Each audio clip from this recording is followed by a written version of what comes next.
Hello and welcome to the Learn English Lab. I'm Mike. And I'm Sarah. And today we're going to be diving deep into something that's so natural and effective for improving your English. It's listening. Yeah. You know, we all think about how we first learned our native language just by being surrounded by it constantly. Exactly. And that's what this deep dive is all about. Yeah. No matter where you are on your English learning journey, whether you're just starting out or you're already pretty advanced, you can use listening to really boost your understanding, your speaking, even how you think in English. That's right.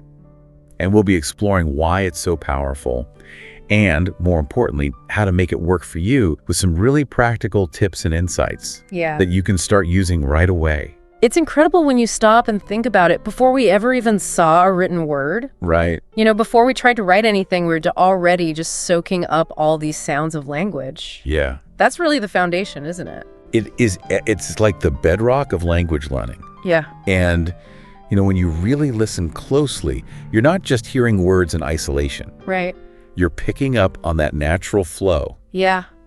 You know, the speaker's voice goes up and down. The rhythm. The rhythm, exactly. How sentences are actually put together in real life. And you hear those authentic pronunciations that native speakers use. And that's something that's so different from when you're reading or writing. Right. Because listening, it really makes your brain process language in real time. Yeah. Exactly how it's spoken. Yeah. You know, with all the accents, the slang, the different speeds. Yeah.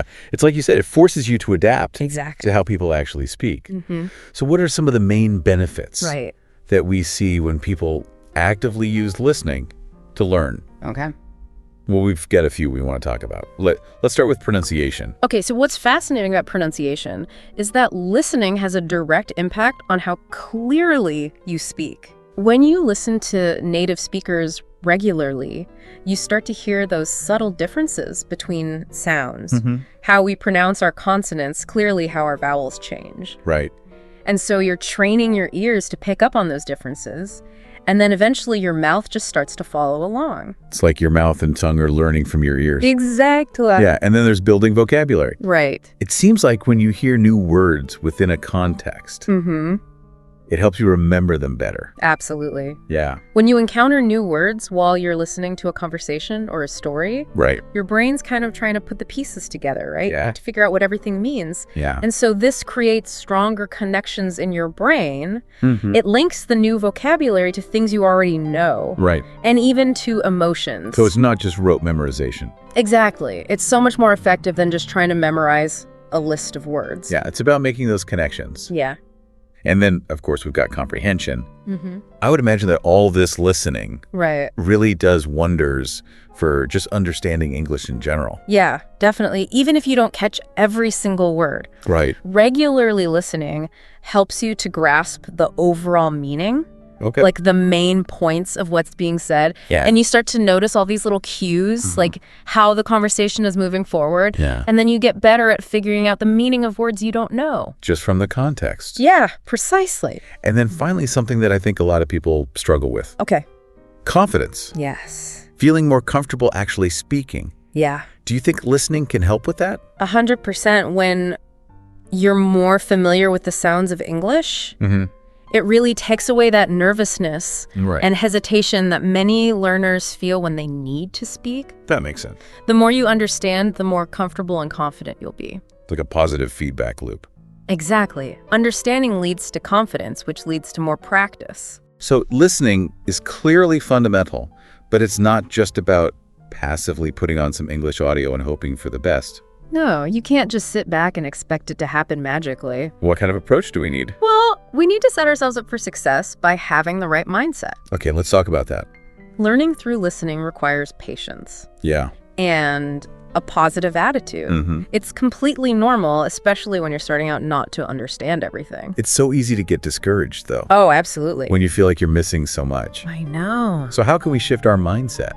Okay, well, first of all, we need to accept that it's okay not to understand everything perfectly. You don't need to aim for 100% comprehension right from the start. Okay. Just try to focus on the main idea. Just the big picture. Yeah, exactly. Okay. And the other thing is consistency. Right. Short, regular listening sessions, even if it's just for 10 or 15 minutes each day, are so much more effective. Than like cramming it all in once a week or something. Yeah. Yes, exactly. Little and often is much better.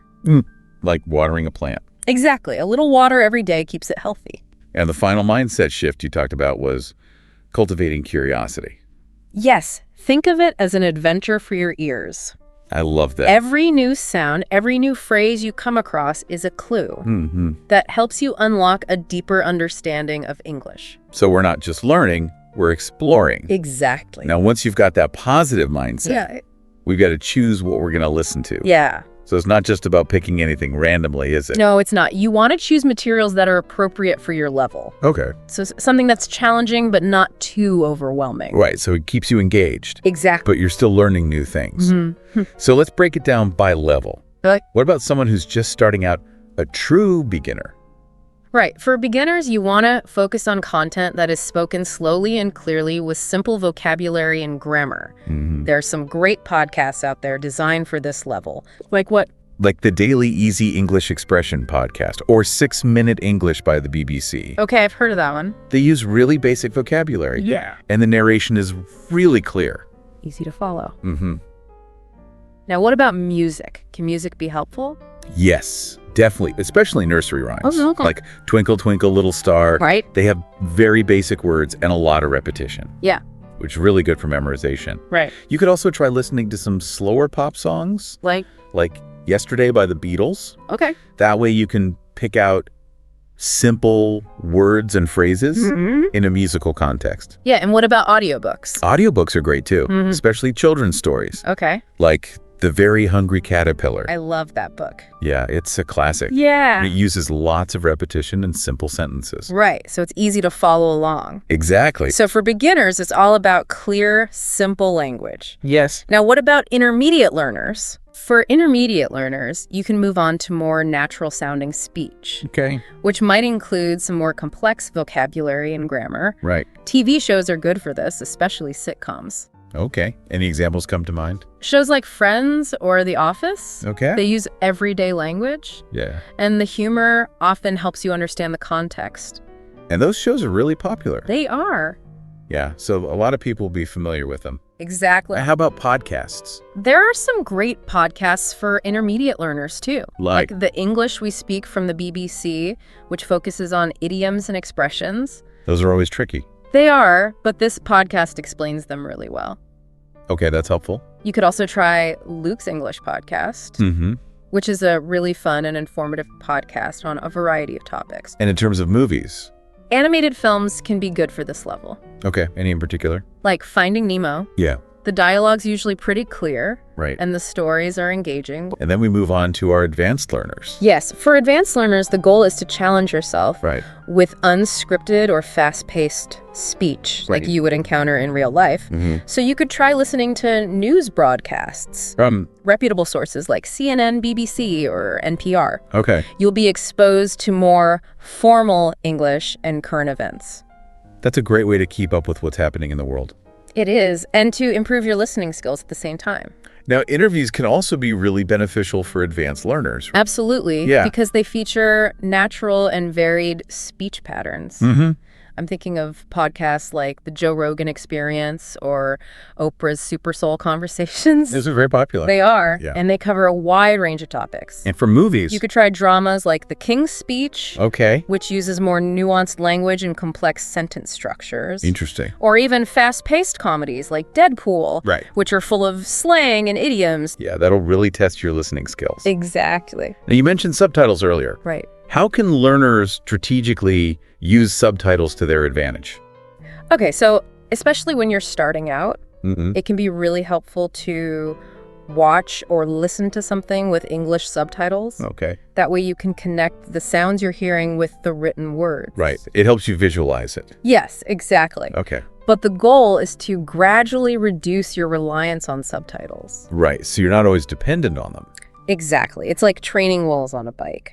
You need them at first, but eventually you can ride on your own. Exactly. So you've chosen your audio, but it's not enough to just have it playing in the background while you're doing other things, right? Right. That's what we call passive listening. Okay. And while it's not a bad thing, Right. it's not as effective as active listening. Okay. So what's the difference? Active listening is when you're fully focused on the audio. Right. You're consciously engaging with it. So you're not just hearing it, you're absorbing it. Exactly. So how do we actually practice active listening? Well, one technique is to listen for the gist. The gist. Yes, just the main idea. The big picture. Exactly. Right. Don't worry about understanding every single word. Okay. Just try to get the general message. Okay, so don't get bogged down in the details. Right. Now, you also mentioned repeating and shadowing. Yes, this is a really great technique. How does it work? Basically, you replay short segments of audio, Okay. maybe 5 to 10 seconds at a time, Mm-hmm. and you try to mimic the speaker's pronunciation, rhythm, and tone. Oh, wow. This is called shadowing. Shadowing. Yes. And it's super effective for developing fluency. Really? Yes, because you're engaging both your listening and speaking skills. At the same time. Yeah.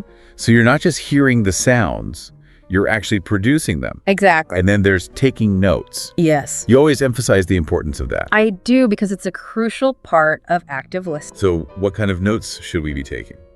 As you listen, jot down any new or interesting words or phrases, Okay. or anything that you find confusing, Okay. and then make a point of looking those things up later. So it's a way to expand your vocabulary. Yes, and to clarify anything you didn't understand. And then finally, we've got prediction. Ah, yes, predictions. So tell me about that. So this involves pausing the audio at natural breaks, Okay. like at the end of a sentence or a paragraph, Mhm. and then trying to guess what the speaker's going to say next. Okay, so you're actively anticipating what's coming. Exactly. And how does that help? Well, it really helps you understand the context, Mm-hmm. and it improves your ability to follow the flow of a conversation. So could you give me a specific example of how all of these techniques might work together? Sure. Let's say you're listening to a travel podcast Okay. about someone's trip to Japan. Sounds interesting. First, you would listen for the gist. Okay. Maybe speakers describing the temples and gardens they visited.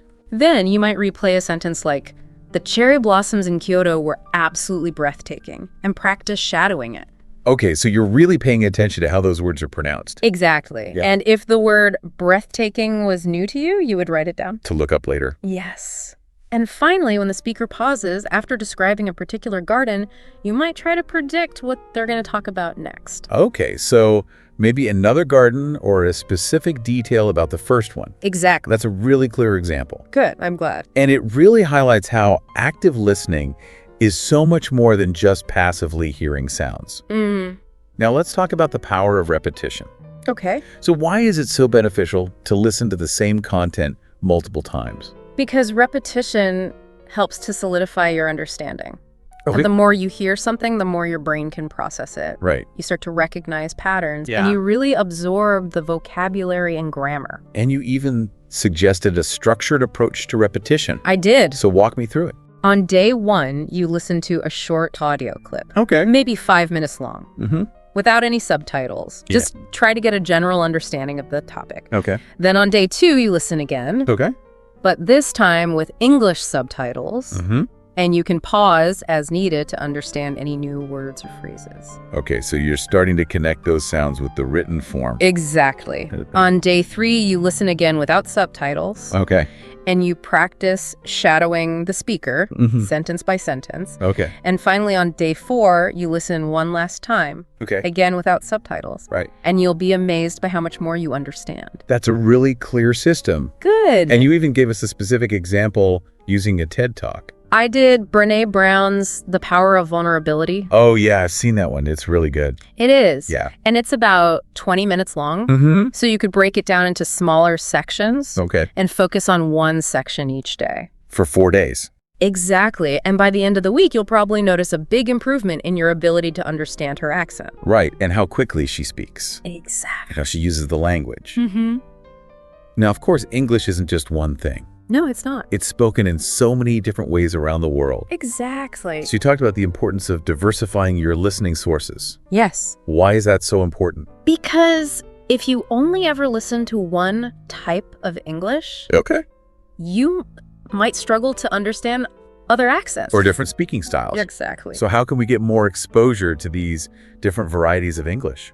Well, you can actively seek out content featuring speakers with different accents, like podcasts hosted by Australian English speakers, Right. like The Weekly, for example. Hmm. Or you could watch scenes from Bollywood movies to hear Indian English. Interesting. Or even listen to interviews with people who have strong Scottish accents. Okay. Like Ewan McGregor. I love his movies. He's got a great accent. He does. And it's all about training your ear. To recognize those different sounds. Exactly. Now, what about the speed at which people speak? That's important too. Right. It's good to start with slower paced audio. Okay. Like you might find in meditation apps or language learning resources specifically for beginners. Mm-hmm. And then as your comprehension improves, Right. you can gradually move on to faster speech, stand-up comedy routines Right. by someone like Kevin Hart. Well, he talks fast. He does. Yeah. But it's good practice. Now, what about the formality of the language? That's another important aspect of diversification. Okay. Make sure you're listening to both formal and informal English, So, like, academic lectures, Yeah. or YouTube vlogs. right. You want to be comfortable with a wide range of communication styles. So you're not thrown off by anything. Exactly. Now, listening is closely connected to speaking, isn't it? Yes, very much so. So tell me about that synergistic relationship. Well, the more you actively listen and comprehend what you're hearing, Right. the better you'll be able to speak. Okay. And the more you speak, the better you'll become at listening. Interesting. So they kind of feed into each other. Exactly. So how can we practically integrate speaking into our listening practice? Well, one technique is to talk back to the audio. Talk back. Yes. What do you mean? So after you hear a sentence or a phrase, Okay. pause the recording and repeat it out loud. Okay. Try to match the speaker's intonation and emphasis. Like if they say, Could I be any more tired? exactly. You want to say it with the same emphasis? That's fun. It is, and it's good practice. And then there's summarizing. Yes. After you listen to a podcast episode Mhm. or a part of a TV show, Right. try to explain what you just heard in your own words. So you're actively recalling the information Exactly. and then expressing it yourself. And you can even record yourself doing this. Yes, that's a great way to track your progress. Now, you also talked about role playing. Yes. So as you're listening, Try to actively participate in the conversation, right? either mentally or out loud. Okay. So, for example, if a news anchor says, Okay. the national economy is showing signs of strong growth, Right. you might respond with, that's encouraging news for businesses and job seekers. Even if you're just saying in your head. Yes, exactly. Okay. It helps to bridge the gap between passive listening and active communication. So you're not just a spectator, you're a participant. Exactly. Now let's talk about the power of technology. Yes, technology can really enhance your listening practice. In so many ways. Absolutely. So what are some of your favorite tools and apps? Well, there's LingQ, Okay. which lets you import audio and transcripts so you can follow along and save new words. That's convenient. And then there's Audible for audiobooks, Right. where you can adjust the playback speed, Oh, that's helpful. and Speechify, which converts text to speech. Wow. So you can create your own listening material. Now, what about YouTube? Everyone's familiar with YouTube. YouTube is a treasure trove for English learners. Yeah. Just search for English listening practice and you'll find tons of videos. For all levels. Yes, and many of them are specifically designed for language learners. That's great. They often have transcripts, vocabulary quizzes, and other interactive features. Very helpful. And we can't forget about smart speakers. Right. Like Alexa or Google Home. You can use them to play English news, read audiobooks, or even play English radio stations. That's so convenient, just using your voice. Exactly. And we got subtitles and transcripts, which we talked about earlier. Right. Those are great for connecting the spoken and written forms of English. And you even suggested changing the language settings on your phone and computer, I did. It's a subtle way to immerse yourself in English. even if you're not actively studying. Exactly. And now consistency is key. Absolutely. So how can we make listening a regular part of our daily routine? Okay, well, try to find small pockets of time throughout your day where you can fit in some listening. You could listen to a 5-minute news update while you're getting ready in the morning, Oh. or listen to a podcast during your commute, Right. or watch a short English YouTube video during your break at work. Instead of scrolling through social media. Exactly. Even in the evening as you're winding down, you could listen to an English meditation track or a lullaby. So many different options. There are. Yeah. And even if you're only listening for 30 minutes a day, Mhm. that adds up to over 180 hours a year. Wow. That's a lot of exposure to English. It is. Enough to make significant progress. Now, of course, we have to acknowledge that learning through listening isn't always easy. It's not always a walk in the park. There are challenges. Definitely. But what are some of the most common hurdles, and how can we overcome them? Well, one common challenge is the speed of native speakers. Right. Sometimes it feels like they're talking too fast. They do sometimes. They do. Yeah. But luckily, most digital platforms have playback speed controls. Oh, right. So you can slow down the audio Okay. to a speed that's comfortable for you. And then gradually increase it as you get better. Exactly. Now, what about those times when you feel like you're listening, Mm-hmm. but you're just not understanding anything? I know that can be really frustrating.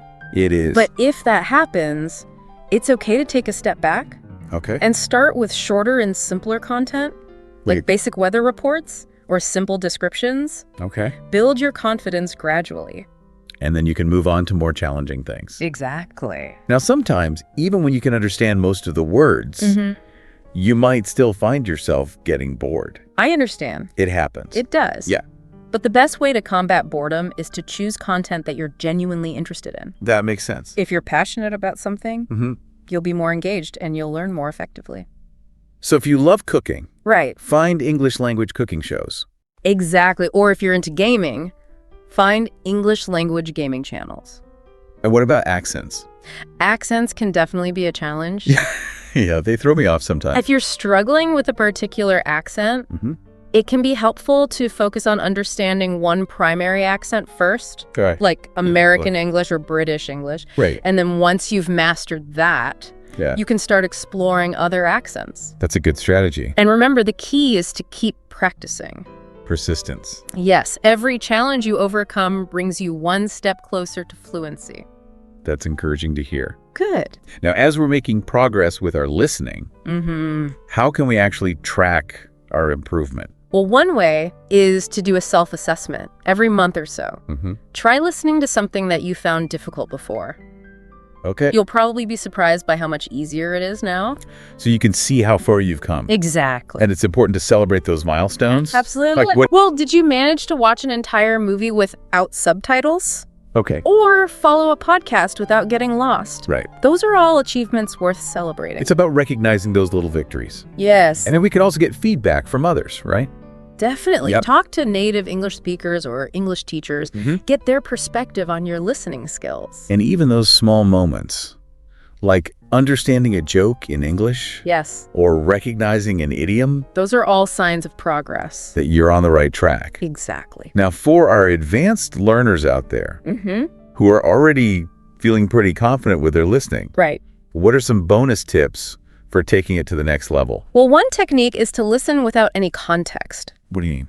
Try listening to a random English radio station or podcast Okay. without knowing anything about the topic beforehand. Wow, that's challenging It is, but it's great practice for real-life listening. because you don't always know what people are going to talk about. Exactly. And another tip is to focus on idioms. Yes, Those can be tricky. they can be. Yeah. But try to identify them and understand their meaning within the context. So it's not just about memorizing a list of idioms. No, it's about understanding how they're used in natural speech. Right. And finally, I would recommend engaging in live conversations. With native speakers. Yes, you can use language exchange apps like HelloTalk or Tandem Okay. to practice listening and speaking in real time. That's a great way to get immediate feedback. It is, and it helps you think on your feet. Now to wrap things up, Okay.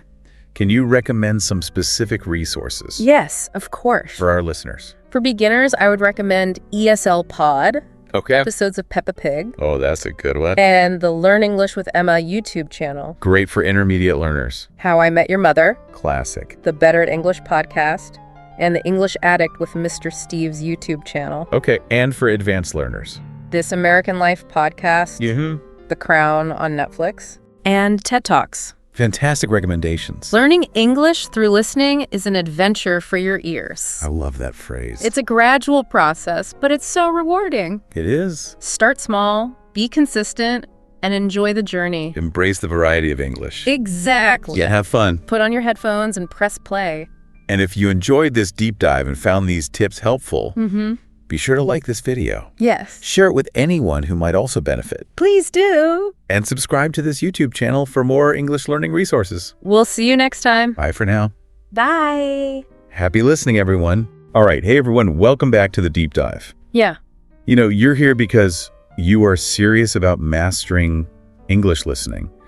And I think we both agree that's a really admirable goal. Absolutely. And you want to do it well, right? You don't want to just sort of dabble. You want to really get good at this. Exactly. We want to make sure you're efficient with your time. You're seeing progress. And so today we're going to be diving into something that, might surprise you. It might not be what you expect. Yeah, as a crucial ingredient for really unlocking that progress. And it's not just about what you listen to, Right. but about the mindset you bring to the whole process. It's so important. And, we've been looking at some research in preparation for this deep dive. And one of the things that really stood out to me was a piece in Applied Linguistics Quarterly. Oh yeah, that was a good one. That was fascinating. It was highlighting how often learners hit plateaus, and then what they tend to do is focus on the resources. Oh yeah. Like, okay, I need a different podcast. I need a different app. Right. But actually, the research suggested that the key thing that helped people break through those plateaus was actually a shift in how they thought about what they were doing. It's like changing your approach rather than just the content. Yeah, exactly. So over this deep dive, I think it'd be really valuable for us to explore why that attitude is such a powerful tool and to dig into some really practical strategies I love that. that you can start doing today Yeah. to navigate those moments of frustration. And we all have them, right? Oh, absolutely. Everyone does. Where you just argue, I'm trying to understand and it's just not clicking. Yeah, yeah. But also to pinpoint the key mental shifts that can really accelerate your journey. Think of this as building that mental navigation system for the world of spoken English so you don't keep running to those same dead ends. It's like having a map instead of just kind of wandering around hoping for the best. Yeah, and the mission here is to really equip you with that robust mental framework. And this comes out so strongly in language learning. Today, the research in there was saying that a positive and strategic mindset just amplifies the impact of everything else you're doing. Yeah, all that practice is so much more effective when you've got the right mindset. Exactly. So, okay, let's jump into our first kind of key area, which is embracing the learning process. Okay, love it. Yeah, it's totally natural. Yeah. We all want to see results quickly. Of course we do. We want to feel like we're making progress every single day. Yeah. But one of the articles that you sent over, which was so insightful, talked about long-term language acquisition and likened it to tending a garden. Oh, yeah. What did you think about that analogy? Well, it's that element of time and consistent effort, right? You can't just chuck some seeds in the ground and expect them to sprout overnight. And then yell at them for not growing. Yeah, exactly. Come on. No, it needs the right conditions. It needs that regular watering. It needs patience. Yeah, and sometimes with language learning, it feels like you're putting in all this effort and you're not seeing the results. And then suddenly, It's like, boom. it's like, whoa, okay, I can understand this now. Yeah, you have these periods of visible growth, and then other times it's it's all happening beneath the surface, Yeah. And you have to trust that it's happening. Yeah, you got to trust the process. And I think that's where, in your notes on learner anxieties, you were talking about mistakes and how those can feel like major setbacks. Oh, huge. Yeah. And so I think we need to reframe that a little bit because actually all the language acquisition theories we've been looking at say those moments of misunderstanding are vital signs. Absolutely. It's not actually a bad thing. It's a good thing. It's good. It's think of mistakes as your brain highlighting what it needs more practice with. It's like the little red squiggly line you get under a misspelt word. It's like a spell checker for your understanding. I love that. When you mishear something or you misunderstand a phrase, that's like a big arrow pointing you to okay, this is what I need to work on. Exactly. And so if we can stop thinking of those as oh no, I've done something wrong, and think of them as, oh, this is really helpful information. Yeah, that's powerful. And then to keep that motivation strong, to keep yourself going, it's so important to acknowledge those small wins. Yes.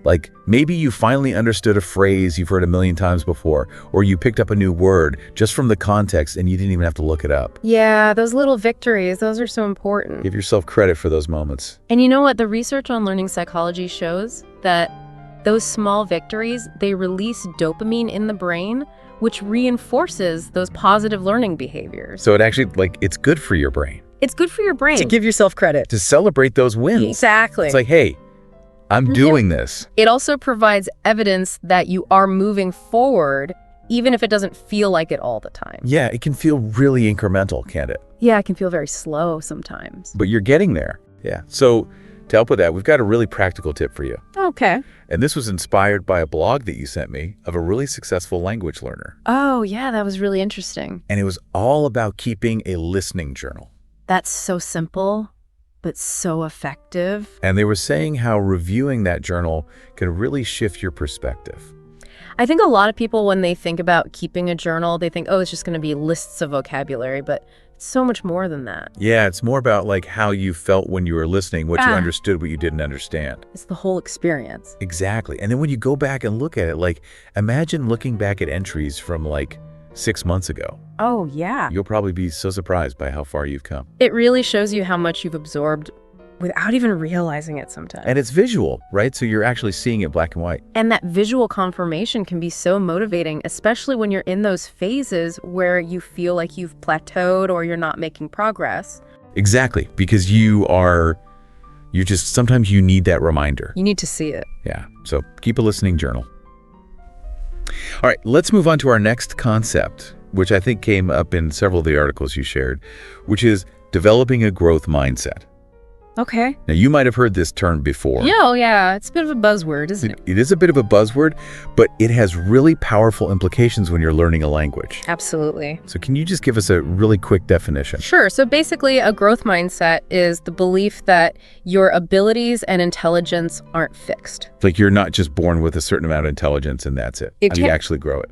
You can develop it through effort and perseverance, and this is really beautifully illustrated in the work of Carol Dweck. Right. And the opposite of that is a fixed mindset, which is where you believe your talents are kind of innate and you can't really change them. Like I'm just not a language person. Yeah, I hear that all the time, and Yeah. it's so limiting. So when it comes to English listening, how do you think this growth mindset can actually help? Well, those challenging audio clips, right? The conversations that feel too fast or too complex, they suddenly stop being these insurmountable barriers. Because you're not thinking, oh, I'm just not good at this. Yeah. You're thinking, okay, This is a challenge. I can work on this. I can rise to this challenge. I can rise to it. Exactly. And it turns into an opportunity rather than a threat. Yeah, and the more effort you put in, the more you actively listen. You know, you put on those English podcasts in the background, you have those conversations. The more you immerse yourself. Yeah, the more your comprehension is going to improve naturally. It's a direct result of your dedication. It's like a muscle, right? Absolutely. The more you work it, the stronger it gets. Exactly. And the more you believe in your ability to do that, the more likely you are to actually put in the effort. And so it's almost like a self-fulfilling prophecy. Kind of, yeah. You start believing you can do it, and then you actually start doing it. I love that. So to help with that, we've got another one of our actionable tips for you. I'm ready. And this one is all about developing a personal mantra. Oh, I love mantras. Me too. It's like a little piece of encouragement that you tell yourself when you're finding things tough. Yes. So one of the articles you shared suggested this one. Whenever you feel that frustration creeping in, just remind yourself, I may not understand this yet, but with more listening, I will. It's such a good one because it shifts your focus from that feeling of inadequacy, right? Like, oh, I'm not good enough right now, to a belief in future improvement. Right. It's not that you'll never get there. It's just that you're not there yet. Exactly. And cognitive behavioral studies show that this kind of self-talk can actually change your brain. It's powerful stuff. It really is. Okay, so let's move on to something else that came up a lot in your notes, which is feeling overwhelmed by not understanding every single word. Yes, this is huge. And I think this is something that probably a lot of learners struggle with. Yeah, because you feel like you have to understand everything perfectly in order to be fluent. And when you're listening to natural English spoken at native speed, that's just not realistic. No native speaker even understands every single word all the time. Exactly. It depends on the context, the accent, all sorts of things. So we need to learn to be okay with not understanding everything. Yes, tolerance for ambiguity. That's the key phrase. Yes, I love that. And so instead of getting stuck on the words you don't recognize, we need to shift our focus to the overall meaning. Like, what's the gist of what they're saying? Exactly. You don't need 100% comprehension to understand the core message. It's like if you watch the news, you don't have to remember every single statistic they give you. No. You just need to know, like, what's the overall story? What happened? Yeah, what happened? And what's fascinating is that our brains are actually really good at filling in gaps. Really? Based on context and our prior knowledge. So we do it all the time without even realizing it. Yeah, we're already doing it in our native languages. So we just need to apply that to English listening. Exactly. And when you become comfortable with that degree of uncertainty, you start to rely more on those contextual clues. It's like solving a puzzle. Yeah. Right? You might have a few pieces missing, but you can still see the picture. Yeah, exactly. Okay, so building on that, there's another point that came up in a lot of the language guides you send over, which is to avoid mentally translating every single word. Oh, this is a big one. Why is that such a bad habit? Well, for one thing, it's exhausting. Yeah, I can imagine. It's mentally draining, but it also really slows down your listening comprehension. Because you're constantly trying to do two things at once. Yeah, you're trying to listen and translate at the same time, so you end up lagging behind the speaker. It's like you're watching a movie, but you've got this voiceover that's constantly like at half a second behind. Exactly. You're not fully present in the experience. So how do we break that habit? What's the tip? So try this. Listen to a short piece of English audio, maybe a news clip or a podcast excerpt, and then try to summarize the main points aloud in English without going back and looking up every word. That's a great exercise. It forces you to focus on the big picture and to trust your ability to understand, even with some gaps. Yeah, and I bet you'll be surprised by how much you actually understand. You probably understand more than you think you do. Okay, let's shift gears a little bit and talk about consistency versus intensity. Okay. I think there's a common misconception that you need these big, long listening sessions to really improve. Yeah, like once a week I'm going to do 3 hours of English listening. And then do nothing for the rest of the week. Yeah, and that's going to be enough. And all the research actually points to the opposite. Absolutely. It's much better to have regular, even brief exposure. So like 10, 15 minutes every day Yeah. is more effective than the 3-hour session once a week. And it's all about building that habit, right? Making Yeah. it part of your routine. Yeah, so it's not this big, overwhelming thing that you have to like schedule into your week. It's just like brushing your teeth. You just do it. It becomes a natural part of your day, Exactly. And those shorter sessions also help to prevent burnout. which I think we've all experienced, right? When you Right. try and do too much at once, It's overwhelming. you just get tired and you give up. And then you end up not doing it at all. Exactly. So what's our tip for this one? So set a realistic daily listening goal, even if it's just 10 minutes, and find resources that fit into your schedule. Like what kind of things? Well, you could listen to a podcast on your commute. Oh yeah, that's a good one. Or you could watch a short English news segment while you have breakfast. Or you could use a language learning app for a few minutes before bed. There are so many options now. So many. It's all about finding what works for you. Okay, so let's talk about active versus passive listening. Okay. Now, these are two different approaches, but they're both really important. And they work together really well. So can you break down the difference for us? Sure. So active listening is where you're really engaging with the audio. You're paying attention. You're taking notes. Maybe you're pausing to look up words. You're really trying to understand everything. It's like a workout for your listening muscles. Exactly. Passive listening, on the other hand, is more about having English playing in the background while you're doing something else. So maybe you're doing the dishes or going for a walk or even working. And you're not necessarily trying to understand every word. You're just kind of absorbing it. It's creating that immersion environment. Right. And research shows that both of these approaches are beneficial. Yeah, they complement each other really well. So you're not saying that one is better than the other. No, definitely not. It's about finding a balance. Exactly. So what's the tip here? Try to dedicate at least 10 minutes each day to active listening. Okay. So choose a specific piece of audio and really focus on it, and then supplement that with passive listening whenever you can throughout the day. So you're getting that focused practice, but you're also getting that regular exposure. Yeah, and that combination is really powerful. Okay, let's move on to choosing the right listening material. Oh. Because this can make a huge difference in how much you enjoy the process and how much progress you make. It's massive. And I think one of the biggest mistakes people make is choosing content that's too difficult. Yeah, or too easy. Yeah. It's got to be just right. It's got to be the Goldilocks zone. Exactly. It needs to be slightly challenging, but still largely understandable. And this is where that idea of comprehensible input comes in. Yes. Which is basically saying that we learn best when we understand most of what we're hearing, but there are still a few things that challenge us. And it's about finding that sweet spot, right? Where you're like, okay, I'm getting this, but I'm also learning new things. And I think it's also important to remember that there's no one-size-fits-all approach here. Yeah. What works for one person might not work for another. So don't be afraid to experiment and find what you enjoy.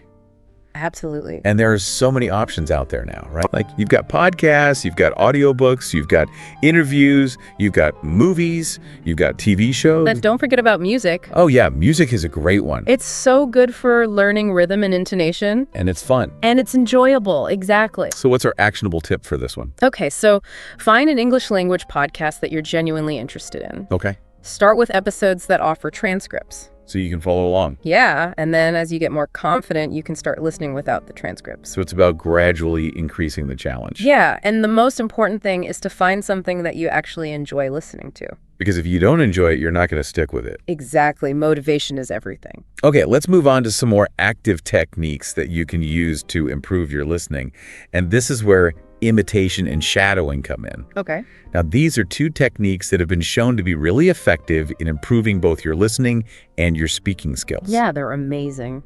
So can you explain how they work? Sure. So imitation is basically just trying to copy the way a native speaker speaks.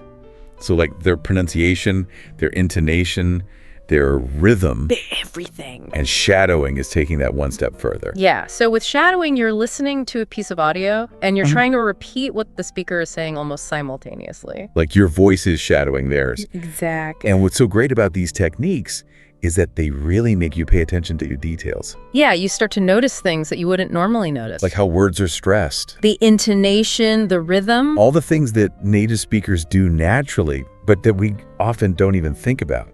And when you start to pay attention to those things, your comprehension improves. Because you're actually hearing the language in a different way. Yeah, you're not just hearing the words, you're hearing the music of the language. And that's so important for understanding meaning. It really is. So what's our tip for this one?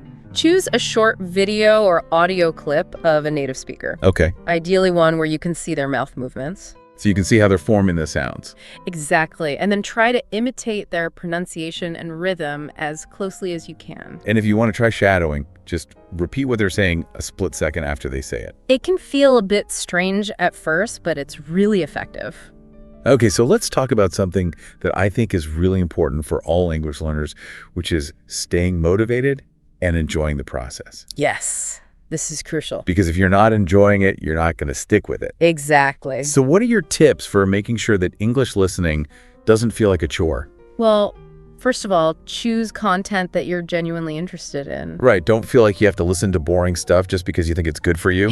Exactly. If you're passionate about cooking, find a podcast about cooking. Yes, or if you love movies, watch movies with English subtitles. And set realistic goals for yourself. Don't try to do too much too soon. Yeah, like don't expect to understand everything perfectly after a week. Just focus on making small improvements each day. And celebrate those improvements. Yes, acknowledge your successes no matter how small. Give yourself a pat on the back. Exactly. And reward yourself. Yeah, why not? So if you meet your listening goal for the week, treat yourself to something nice. It's a great way to stay motivated. Okay, so let's talk about listening anxiety, because I think this is something that a lot of learners experience. Yeah, it's really common. And it can be really debilitating. It can completely block your ability to learn. So what can we do to overcome it? Well, the first thing is to just acknowledge that it's normal. Right, it's okay to feel anxious. It doesn't mean you're not good at languages. It just means you're human. Exactly. And then try to remind yourself that you don't have to understand everything. Even native speakers don't understand everything. Especially not in challenging situations. Yeah, like if you're listening to a lecture on a really complex topic, you're probably not going to understand every single word. And that's okay. It's okay, just focus on getting the gist. And if you feel yourself getting overwhelmed, take a break. Yeah, step away from the audio for a few minutes. Do some deep breathing. Oh yeah, deep breathing is so good for calming down. It really is. It sends a signal to your body that everything's okay. And then when you're ready, come back to the audio and try again. And remember to be patient with yourself. This is a journey, not a race. Exactly. Okay, so last but not least, let's talk about tracking your progress and being adaptable. Okay. Now, language learning is not linear. No, it's very messy. There are going to be ups and downs. You're going to have good days and bad days. And that's totally normal. It's part of the process. So it's important to track your progress so you can see how far you've come. Yeah, and so you can celebrate those wins. And also, so you can identify areas where you need to focus more attention. Exactly. And if something's not working, change it up. Yeah. Don't be afraid to experiment with different techniques and resources. And don't be afraid to ask for help. Right. You can talk to a teacher. You can talk to a language partner. You could even ask for advice online. There are so many people who want to help you succeed. Yeah, the language learning community is amazing. It really is. So our final tip for you today is to record yourself summarizing an audio clip at different stages of your learning journey. Oh, that's a good one. So maybe record yourself today and then record yourself again in a month and then again in 6 months. And listen back to those recordings. And you'll be able to hear the progress you've made. It's a really concrete way to see how far you've come. And it can be really motivating. Absolutely. Okay, so to wrap things up, remember that the right mindset is essential for successful English listening. It's not just about the time you put in, it's about how you approach that time. We've covered a lot of ground today, but I hope the key takeaway is that you have the power to change your mindset. And that changing your mindset can have a profound impact on your learning. So as you continue your English language journey, I want you to think about which of these mindset shifts resonates most with you. Which one are you going to try in your next listening session? That's a great question to ask yourself. And I'd also encourage you to think about what you're currently doing. Yeah, are there any habits that you need to break? Or any beliefs that are holding you back. Because once you identify those things, you can start to make changes. And you can start to see real progress. So keep learning, keep practicing, and most importantly, keep believing in yourself. You've got this. All right, everyone, thanks for joining us on The Deep Dive. See you next time. Bye for now. All right, welcome to The Deep Dive. We're diving into something pretty cool today, something that I think a lot of you are really going to find useful. We're talking about improving your English skills, and specifically a really effective way to do that by connecting how you listen to English with how you actually speak it. Yeah, this is something that I've been really interested in lately too, this idea that listening and speaking, we often think of them as separate skills, but they really work best together. Like they boost each other. Right, exactly. And we've got some great sources here that lay out why that is, the benefits, and even better, some practical steps on how you can actually do this yourself.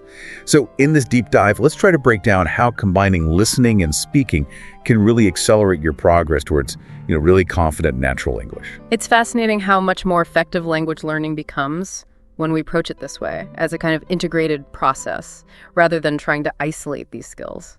So the main concept here, the big idea, is that listening and speaking are kind of intertwined, right? They're not just both involving language. It's more like they're constantly feeding back into each other in your brain. Yeah, that's a great way to put it. It's like a feedback loop.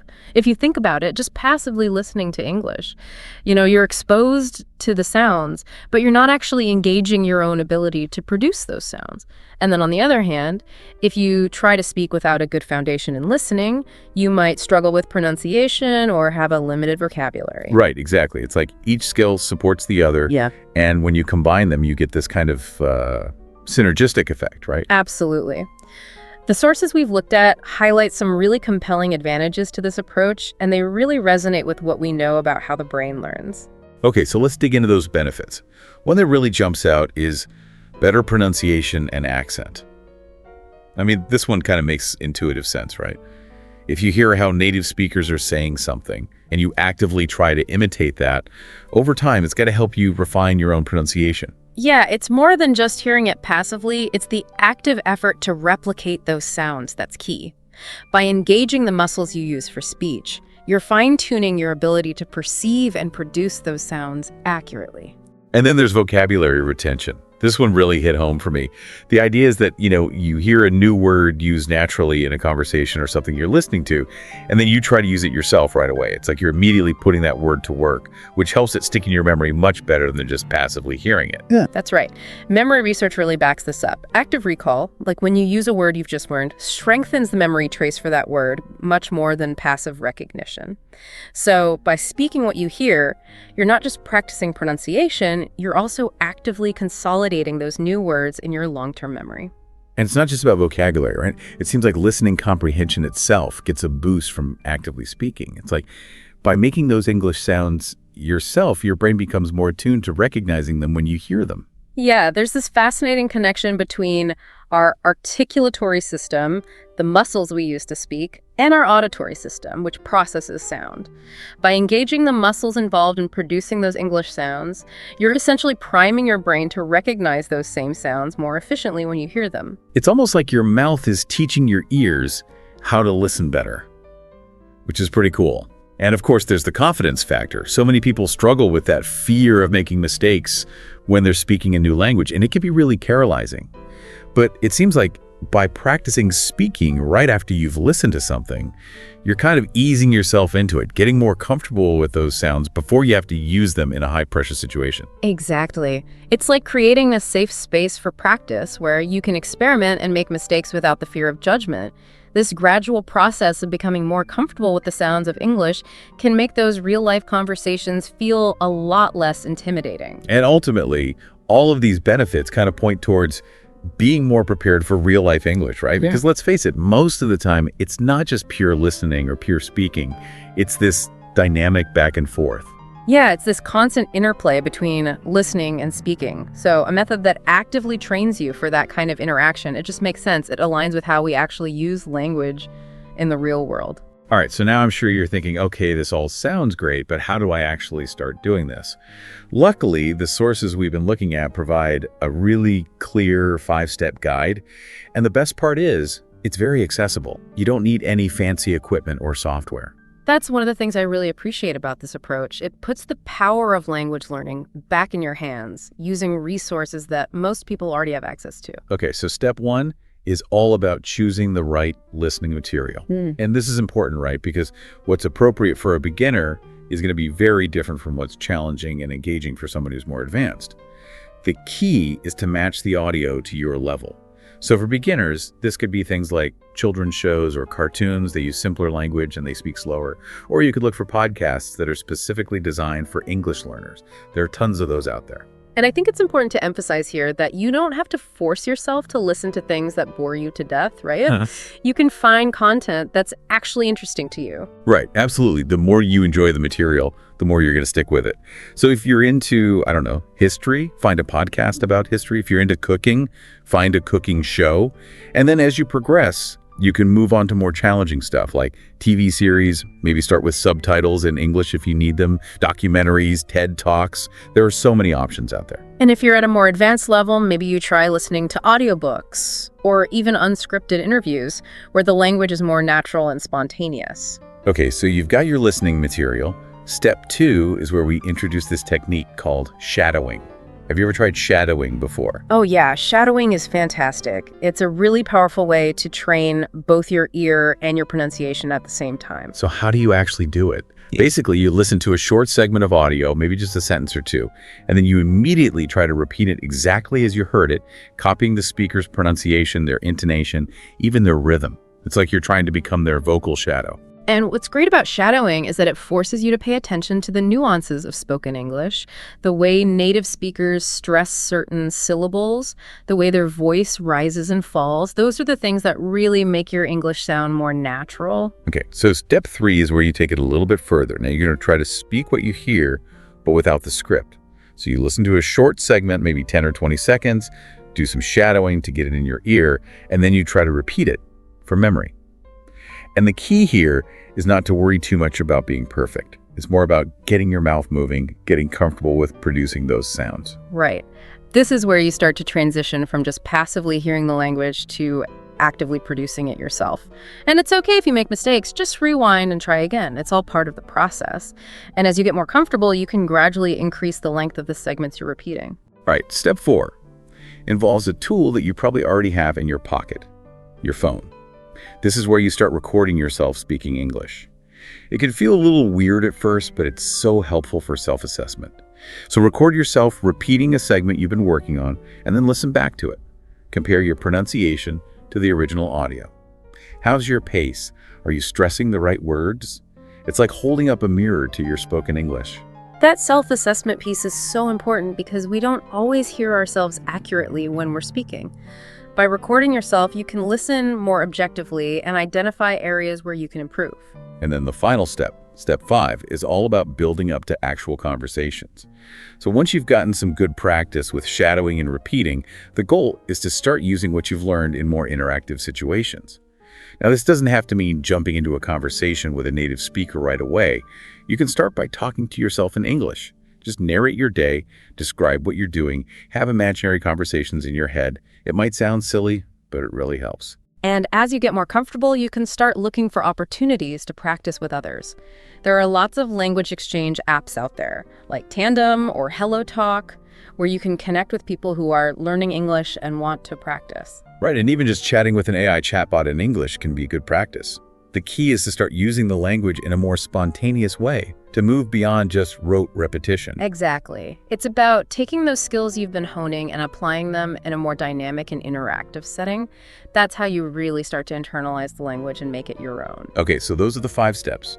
But to make this even more practical for you, we've also come across some really fun and engaging activities that you can use to put this combined listening and speaking approach into practice. These activities are a great way to add some variety to your practice and keep things interesting. And the best part is, you can tailor them to your own interests and preferences. All right, so the first one is called Movie Magic. And this one is pretty simple. Pick a short scene from an English language movie or TV show that you like. And I would say start with something you've already seen before so you know the general plot, and then watch it a few times. First, maybe with subtitles in your own language, just to remind yourself what's happening, then watch it with English subtitles. And then finally, try watching it without any subtitles, and pause after each line to repeat what the actors are saying, trying to match their pronunciation and intonation. And if you're feeling really adventurous, you could even try acting out the scene yourself. That adds a whole new dimension to the practice. Yeah, it's a fun way to get more immersed in the language and to practice using it in a more expressive way. Okay, activity number 2 is called Podcast Parrot. So for this one, you choose a short segment from an English language podcast. If you're a beginner or intermediate learner, something like the BBC's 6-Minute English is a great option. They have short, clear episodes on a wide range of topics. So you listen to a minute or two of the podcast, and then you try shadowing the speaker, repeating each sentence as accurately as you can. And then once you've shadowed it a few times, try to summarize what you heard in your own words without looking at the transcript. This is a fantastic way to work on both your listening and speaking skills, and it also helps you practice comprehending and summarizing information, which are really important skills for real-life communication. All right, next up we have Song Sync. Now this one is especially fun for anyone who loves music. Pick an English song that you like, something that you enjoy listening to, and that has relatively clear lyrics. Maybe avoid super fast rap songs or anything too complex at first. So listen to the song a few times to get familiar with it. Then look up the lyrics and try singing along, really focusing on matching the singer's pronunciation, their rhythm, their timing. You can even record yourself singing and then listen back to see how you sound. This is a great way to make pronunciation practice less tedious and more enjoyable. Music has this amazing ability to help us remember things, so by singing along to English songs, you're not just practicing your pronunciation, you're also absorbing new words and phrases in a fun and memorable way. Okay, activity number 4 is called Dictation Duo.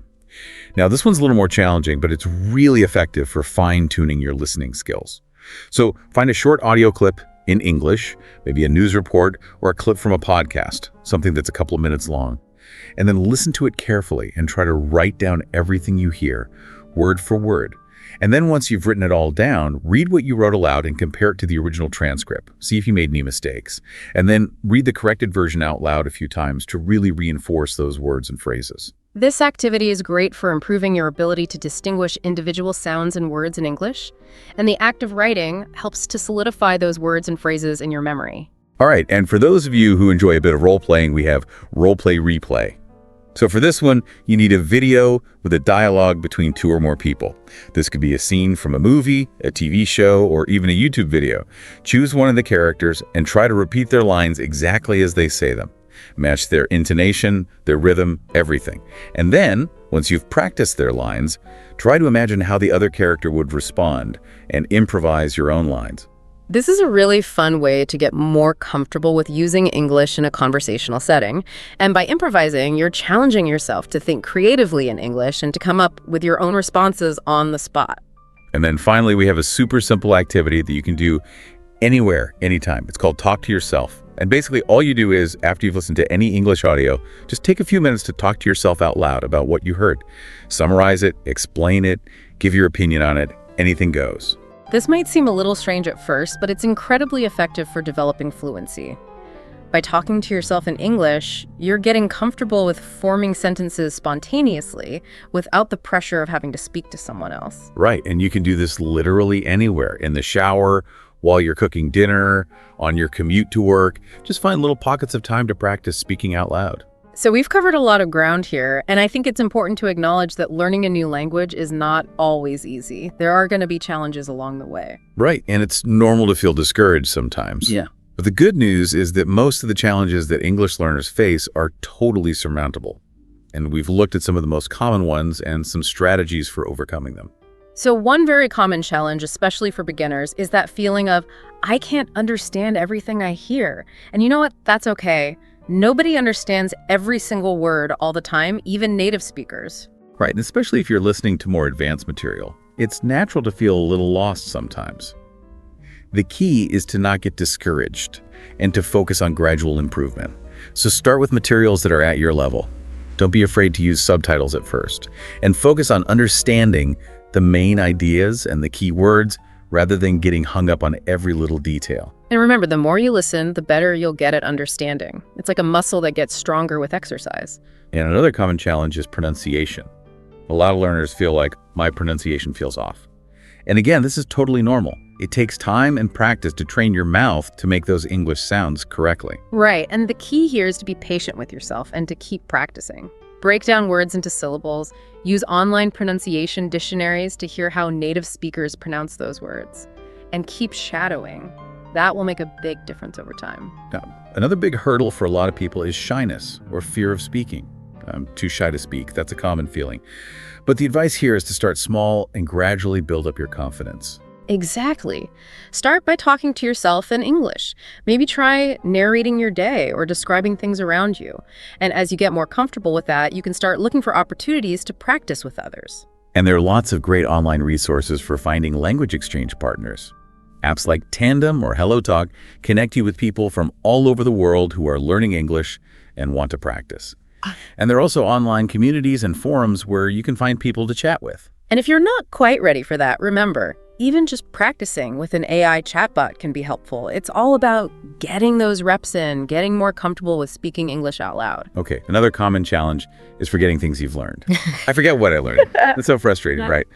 But there are ways to combat this. The key is repetition and active recall. Exactly. Don't just passively listen to things once and expect it to stick in your brain forever. You need to actively engage with the material. Go back and revisit things you've already listened to. Try to use the new words and phrases you've learned in your own sentences. And there's some great apps out there that use spaced repetition to help you remember things. Spaced repetition is basically a system that reminds you to review material at specific intervals based on how well you remember it. Apps like Anki are really good for this. And then, of course, there's the challenge of time. I don't have time. That's probably the most common excuse people give for not learning something new. But the truth is, you don't need hours and hours every day. Even just 10 or 15 minutes of focused practice can make a difference. Right. It's about finding those little pockets of time in your day and being consistent. You can listen to a podcast while you're commuting to work. You can shadow a short video while you're cooking dinner. You can practice speaking English to yourself while you're getting ready in the morning. It all adds up. And one last thought on overcoming challenges. Celebrate your progress. No matter how small it might seem, acknowledge the effort you're putting in and the progress you're making. That positive reinforcement will help you stay motivated and keep going. Now, I know we've thrown a lot of information at you today, but the good news is that there are a ton of amazing resources out there that can help you with this combined listening and speaking approach. These are like your allies in this language learning journey. Yeah, there are some really great tools and platforms that can make this whole process easier and more fun. So for listening resources, BBC Learning English is fantastic. They have a website and a YouTube channel with tons of free content for learners at all levels. You can find podcasts, videos, grammar explanations, all sorts of stuff. And BBC Learning English is known for their clear pronunciation and engaging content. They really make learning English accessible and enjoyable. Right, and if you have Netflix, that's another great resource. You can watch movies and TV shows with English audio and subtitles, and you can pause and rewind as much as you need to. And what's great about Netflix is that they have a huge variety of content from all over the world. So you can find something that interests you, whether it's documentaries, comedies, dramas, whatever you're into. And if you're looking for free audiobooks, LaborVox is a fantastic resource. They have thousands of audiobooks that are recorded by volunteers, so you can listen to classic literature, contemporary novels, anything you can think of. And LibriVox is a great way to get exposed to different accents and speaking styles. It's like having a whole library of English audio at your fingertips. Now, for speaking practice, your phone's voice memo app is surprisingly useful. It's a simple way to record yourself speaking English and then listen back to it. You can hear how you sound and identify areas where you need to improve. And there are also some apps that are specifically designed for pronunciation practice. SpeechLing is one that I've heard good things about. They have exercises where you listen to a native speaker pronounce a word or phrase, and then you try to repeat it. And the app gives you feedback on your pronunciation. And then there are platforms like italki, where you can find online tutors and language exchange partners. So if you want to get some personalized feedback on your speaking, you can book a session with a tutor. Or if you just want to practice chatting with someone in English, you can find a language exchange partner. And italki is a great way to connect with people from all over the world who are learning English. It's a really supportive community. And then there are resources that specifically combine listening and speaking practice. Duolingo podcasts are great for this. They have engaging stories with clear narration, and they often build in repetition to help you remember new words and phrases. And Duolingo podcasts are available on a lot of different podcast platforms, so you can easily incorporate them into your listening routine. And then there's Pimsleur, which is an audio-based language learning program that uses a method called graduated interval recall. It's kind of similar to spaced repetition, but it also involves actively speaking in response to prompts. And Pimsleur is known for being very effective, but it is a paid program. Right. And then finally, there are YouTube channels like English Addict with Mr. Steve and Daily English Conversation. These channels have tons of videos with listening and speaking exercises and dialogues for learners at all levels. And YouTube is a great resource for finding free content. You can subscribe to these channels and get new videos delivered to you every week. All right, so now we've talked about the benefits of combining listening and speaking, the steps you can take to do it, some fun activities to try, and tons of helpful resources.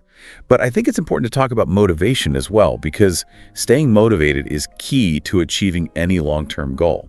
Absolutely. Learning a new language takes time and effort, and it's easy to get discouraged sometimes. So it's really important to find ways to stay motivated and keep that momentum going. So what are some things that you can do to stay motivated? Well, first of all, set small, achievable goals for yourself. Don't try to do too much too soon. Start with something manageable, like listening to one podcast episode a week or shadowing for 10 minutes every day. And then as you get more comfortable, you can gradually increase the amount you're doing. Right. It's about building that habit of regular practice, and it's much easier to stick with it if you're not overwhelming yourself. And don't forget to celebrate your progress. No matter how small it might seem, every step forward is a victory. Did you finally understand a movie without subtitles? Did you have a conversation with a native speaker and feel like you could actually express yourself? Those are things to be proud of. Definitely. Take the time to acknowledge your achievements and give yourself credit for the hard work you're putting in. And choose content that you actually enjoy. If you're forcing yourself to listen to things that bore you, you're not going to stick with it. So find podcasts, TV shows, music, whatever it is that you genuinely enjoy, and use those as your learning materials. Yeah, make it fun. The more you enjoy the process, the more likely you are to keep going. And you can also track your progress, which can be really motivating. Keep a journal where you write down what you've listened to and spoken each day. Or record short audio snippets of yourself speaking English so you can hear how you're improving over time. And seeing that progress can be really encouraging, especially on those days when you're feeling a little discouraged. And finally, connect with other English learners. Find a language exchange partner, join an online community, or just chat with a friend who's also learning English. Sharing your experiences and challenges with others can help you stay motivated and accountable. It's great to have that support system, to know that you're not alone in this journey. Now, to really illustrate how effective this combined listening and speaking approach can be, we've come across some inspiring real-life success stories. There's Maria, a Spanish speaker who wanted to improve her English fluency for work. She started shadowing TED Talks for just 15 minutes each day, focusing on topics that genuinely interested her. Within a few months, she felt much more confident in her ability to hold basic conversations with her English-speaking colleagues. And then there's Ahmed, an Arabic speaker who is passionate about English pop music. By regularly singing along to his favorite songs and recording himself, he noticed a significant improvement in his pronunciation and even gained the confidence to join a local English conversation club. These examples really show how consistent practice using this method can lead to tangible results. And those are just two examples. There are countless stories out there of people who have improved their English skills by combining listening and speaking. So if they can do it, you can too. And for those of you who are already at an intermediate or advanced level, there are some more advanced techniques that you can explore to take your skills to the next level. For example, you could try debate practice, where you listen to a discussion or an argument and then try to articulate the opposing viewpoint aloud. Or you could try news recaps, where you watch a news segment and then summarize the key points in your own words. And another great technique for advanced learners is improvisational speaking exercises. You can listen to a short dialogue and then try to expend it with your own ideas and speak more freely. So as we wrap up this deep dive, the key takeaway is this. Combining listening with speaking is a really powerful and accessible way to improve your English skills. It encourages you to engage with the language in a more holistic way, to experience it not just as something you read in a textbook, but as a living, breathing thing that you can use to communicate with the world. Absolutely. And by consistently blending these two essential skills, you are building a solid foundation for confident and effective communication in English. So as a final thought, I want you to consider this. What aspect of English proficiency are you most excited about improving? Is it understanding movies without subtitles? Is it speaking more fluently in conversations? Is it feeling confident enough to give a presentation in English? Whatever it is, hold that thought in your mind and let it fuel your practice. Because with consistent effort and the right approach, you can achieve your English language goals. Thanks for joining us for this deep dive. We'll see you next time. See ya. Hey everyone, welcome back. So you're ready to really dive into improving your English listening skills, huh? Well, we're going to make sure you're doing it the smartest way possible, because just hearing English isn't enough, right? You need to be choosing the best material to really get those ears working. Absolutely. You know, today we're going to be tackling something so fundamental for any English learner at any level, and that is picking the right listening material. It's about making that listening time really count. Right, exactly. I mean, think about it. How did you learn your first language? It all started with listening. That's how we just naturally absorb the sounds and the rhythm, the whole flow of the language. That's building that foundation. It is. So, for all of you learning English, this is like having a cheat sheet, finding the right listening practice. It helps you get that pronunciation down naturally, learn new words without even trying, and it builds your comprehension so you can actually have conversations. Plus, you'll start picking up different accents and all those little cultural things and how people speak. And what's so interesting is that we all know listening is crucial, but using the right material, that's where the magic happens. It can make a huge difference. Think about trying to learn, advanced calculus before you even know basic math. Yeah, it just won't work. Right, it just won't work. And it's the same thing here. If you use material that's way too hard for you, you'll just end up frustrated and you'll actually learn slower. That's such a good point. It's like trying to run before you can even walk. So what we're going to do today is super targeted and honestly really valuable for you guys. We're breaking down the absolute best resources for listening, specifically designed for where you are right now.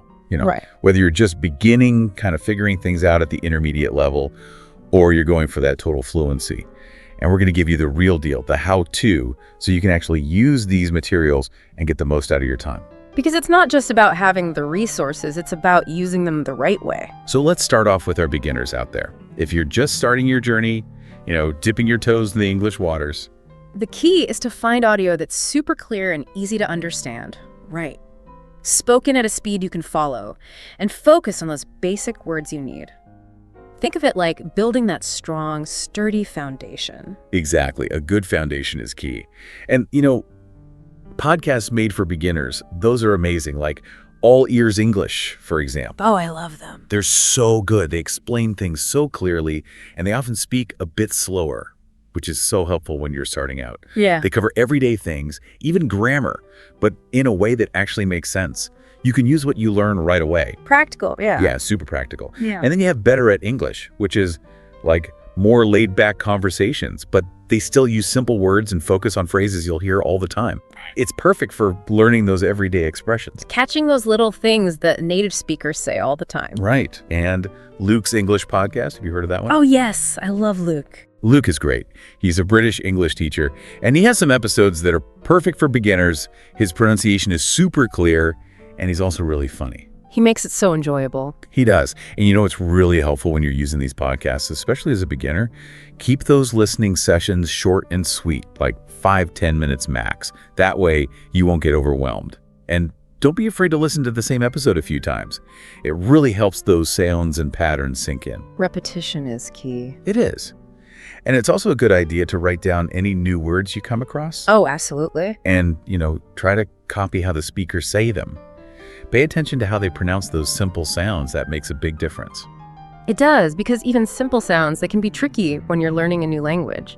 And one thing I think beginners often overlook are children's audiobooks and stories. Oh, that's a good one. Yeah, because you might think they're too easy, but that's actually why they're perfect for learning English. They use super basic words, the sentences are short and simple, and the narrators usually speak slowly and with a lot of expression. Which is so helpful, especially when you're just getting started. It really is. And those stories, they often have repeating phrases and predictable plots, which actually helps your brain focus on recognizing the sounds. It's like a little warm-up for your ears. Exactly. So for example, The Very Hungry Caterpillar by Eric Carle, that's a classic.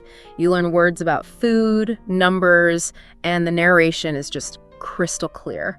Or how about Peppa Pig audio stories? Oh yeah, Peppa Pig is great, especially if you want to hear British English. Right. The stories are about family and school, things everyone can relate to, and they speak at a nice, gentle pace. And the best part, you can usually find these stories with the text too, so you can read along as you listen. Yeah. It helps you see those words and hear them at the same time. Don't be afraid to pause and repeat after each sentence, just to make sure you're following along. Exactly.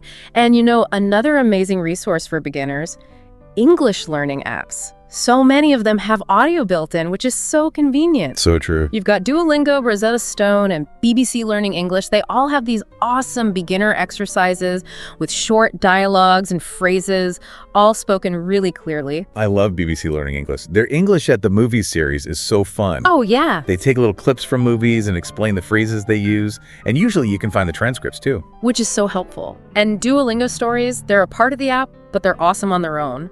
They're like these mini audio stories, and they use basic vocabulary, which is great for beginners. Plus, they have little quizzes to make sure you're really understanding. They make it fun to learn, which is so important. It really is. And with these apps, even doing just one short lesson every day can make a big difference. One trick is to listen to the audio over and over again until you understand what they're saying without looking at the words. It's a good way to train your ear, Yes, absolutely. Yeah. And let's not forget about music. Oh, the power of music. Songs with simple lyrics, that's such a fun way to practice listening. Because, often the singers pronounce the words clearly, and the songs have these catchy, repetitive parts that can help you remember new words and phrases. They just get stuck in your head in a good way. Exactly. So like Twinkle, Twinkle, Little Star, it's simple, but it's great for beginners. So true. And even a more well-known song like Yesterday by the Beatles, it's pretty easy to understand. The lyrics are clear and the music's beautiful. And the way he sings it, it's so clear. Right. And the best thing to do is just enjoy the music first, and then maybe look up the lyrics and try singing along. It's a great way to practice pronunciation, too. Exactly. Because when you sing along, you're really paying attention to how those sounds are made. So for beginners, it's all about keeping it clear, simple, and listening to things over and over again.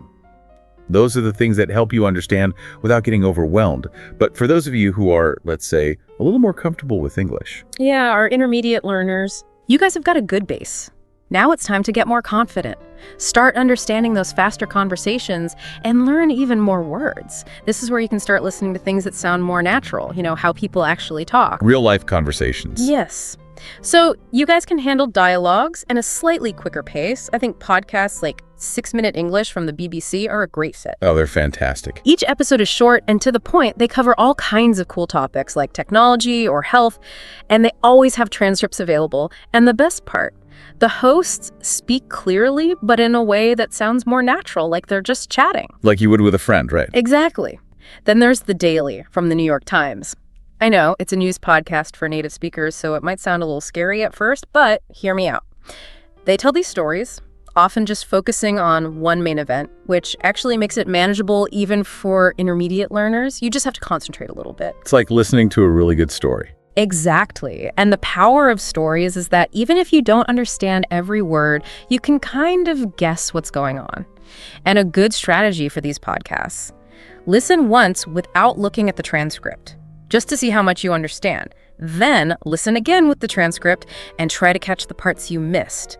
And after all that, try to summarize what you learn, but in your own words. That helps it stick in your brain. It does. It's like actively thinking about what you heard. Right.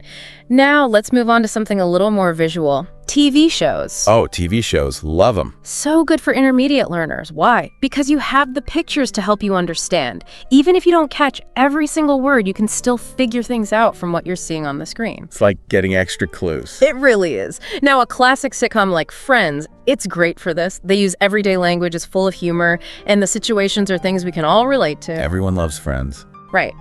A good way to start is by watching with English subtitles, and then as you get better, try turning those subtitles off for a little bit, or maybe even a whole episode.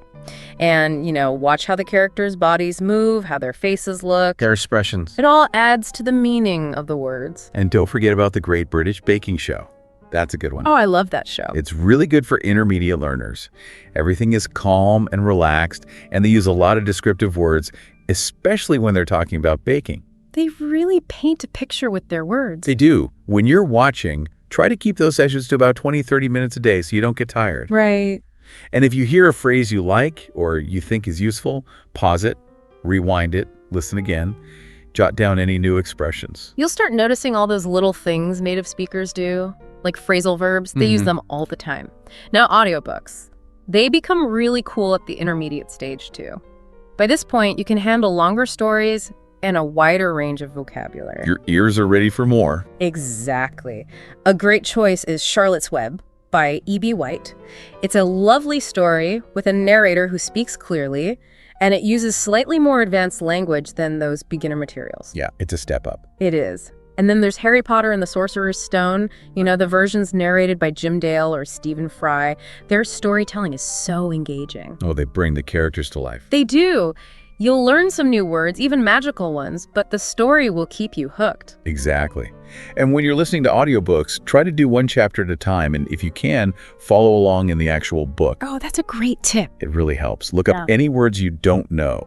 And after you finish a chapter, see if you can tell the story back to yourself or to someone else. That's such a good way to test your understanding. It is. And finally, you know what else is awesome for intermediate learners? TED Ed videos. Oh, yes. They're short, they're educational, and they cover all kinds of interesting topics. Science, history, culture, you name it. And they usually have subtitles, which can be really helpful. They are. The narration is clear and easy to follow, which makes them perfect for practicing your listening.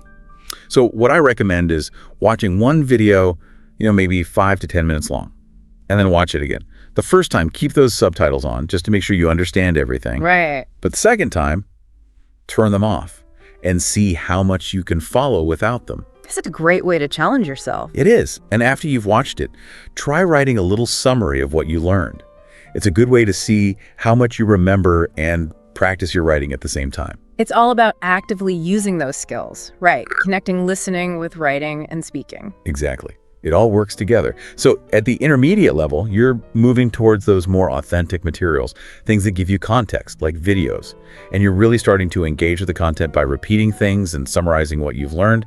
And then we have our advanced learners. All right, you guys, you're aiming for that top level. You want to understand almost everything, right? Sure. And pick up on those subtle things that native speakers do. The nuances, the unspoken parts of communication. Exactly. So now's the time to really immerse yourself in things made for native English speakers, not just learners. So think podcasts that aren't specifically for learning English, but podcasts that native speakers actually listen to, like, for example, This American Life. Oh, such a good podcast. It's all about storytelling. You hear so many different voices and emotions, and the pace is natural. It's a great way to hear how native speakers use idioms and figurative language to make their stories come alive. And then there's Stuff You Should Know, which is completely different, but also super engaging. They talk about the most random things, from history to science, but they do it in this fast-paced conversational style. It's like eavesdropping on two friends who are really into their topic. Exactly. And for these podcasts, the best way to use them is to just make them part of your routine. Listen on your commute, while you're cooking, whenever you have some free time. And make sure you write down any idioms or slang you hear, and then try using them in your own speaking and writing. It's a sign that you're really mastering the language. You're taking it to the next level. Yeah. And you know what else is amazing at this stage? Movies and documentaries. Oh, yes. They give you a taste of authentic dialogue, those cultural references, and all those different accents. You start hearing how English is spoken in different parts of the world. For example, you could watch a film like The King's Speech. It's a historical drama, so you'll hear a more formal British English.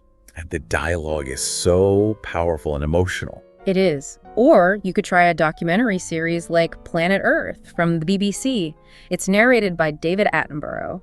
He has such a captivating voice, very formal, but so engaging. And the vocabulary they use in that show is incredible. It's all about nature and the world around us. Exactly, and you learn so much about the planet. And at this advanced stage, try to watch without subtitles as much as you can. If there's a scene you just can't understand, go back and watch it again. You'll pick up more and more details each time. And don't forget about news broadcasts. Oh yes, essential. Listening to the news is so important. Sources like BBC World Service, NPR, or CNN, they'll expose you to formal English used in real-world situations. You'll learn about current events and expand your vocabulary. And try to make it a habit. Listen to just a 10-minute segment every day. Exactly, just a little bit each day. And then see if you can summarize the main points in your own words. And if you come across any words you don't know, look them up. Research them, explore them, build that vocabulary. And for those of you who are really serious about taking your English to the highest level, The super advanced learners. lectures and talks. These are gold. Yes. Platforms like TED Talks and Coursera have so much great content. It's all delivered by experts, real authorities in their fields. TED Talks, even the ones on complicated topics like, artificial intelligence or psychology, can be challenging, but they're so rewarding. And Coursera, they have free university courses, so you can basically audit a university class and really immerse yourself in that academic English. It's like having a front row seat in a lecture hall. And a great way to use these is to take notes, just like you're a student. Pretend you're back in school. Right. And then, after you've listened to a lecture, try explaining it to someone else. It helps you understand the material even better and see if you've missed anything. You become the teacher. Exactly. So at this level, it's about challenging yourself with real complex content, really understanding those idioms and the little details. And listening to a variety of speakers on different topics. Right. So now we've talked about all these amazing resources. But just knowing about them isn't enough, right? Right. You've got to know how to use them. You've got to really maximize that listening practice. So one thing I want to stress is active listening. Engaging with the material, not just letting it wash over you. Exactly. Really focus on understanding what you're listening to. Ask yourself questions. What's the main point? What are the new words and expressions? How are they being used? And repeat, repeat, repeat. You wouldn't believe the difference it makes to listen to the same thing multiple times. Every time you listen, you'll pick up on something new, something you missed before. It really reinforces your understanding. And another powerful technique is shadowing. Yes, shadowing. Basically, you try to speak along with the speaker almost simultaneously. It's like you're their shadow. Exactly. It's amazing for improving pronunciation and fluency. You start to naturally copy those native speech patterns. And try to notice how native speakers link sounds together. That's really important for sounding natural. Absolutely. And remember that all those language skills, listening, reading, speaking, writing, they're all connected, so try to combine them. Like listen while you're reading a transcript, or after you listen to something, try to summarize it out loud or write a little summary. It helps you process the information and make it your own. It really does. And it's so important to set goals. What do you want to achieve with your listening practice? Like, how much do you want to understand? Right. And those goals should change as you get better. A beginner might aim to understand, let's say, 70% of a simple conversation. An advanced learner might want to understand 95% of a complex lecture. So always challenge yourself, but be realistic. And don't get stuck listening to just one type of English. Oh, it's a good point. Branch out. Listen to different accents, American, British, Australian, everything. And listen to different types of things, casual conversations, formal speeches, audiobooks, podcasts. That way you'll be able to understand almost anyone. You're training your ear for the real world. Exactly. So before we wrap up, let's talk about a few common mistakes that English learners often make with their listening practice. Mistakes are part of the process, but we want to help you avoid them. Right, we want to set you up for success. So mistake number 1, don't overwhelm yourself, especially when you're just starting out.